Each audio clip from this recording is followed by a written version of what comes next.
وزیر اعظم شہباز شریف کی سربراہی میں مسلم لیگ نون کے وفد نے بلاول بھٹو زرداری سے اور صدر آصف علی زرداری سے ملاقات کی اور 27ویں آئینی ترمیم کی منظوری کے لیے پیپلز پارٹی کی حمایت کی درخواست کی۔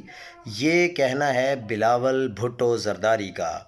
اب 27ویں آئینی ترمیم میں بلاول بھٹو زرداری جو کچھ سامنے لے کر آئے ہیں وہ ہم آپ کے سامنے رکھتے ہیں کہ 27ویں آئینی ترمیم کی تجویز میں آئینی عدالت کا قیام ہوگا، یعنی یہ بالکل سیپریٹ عدالت ہوگی۔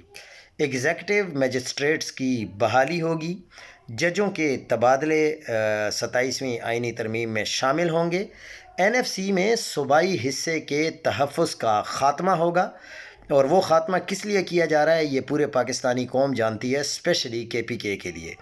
آرٹیکل 243 میں ترمیم، تعلیم اور آبادی کی منصوبہ بندی کے معاملات وفاق کو واپس دینے اور الیکشن کمیشن کی تقرری پر پیدا شدہ ڈیڈ لاک ختم کرنے جیسے نکات شامل ہیں۔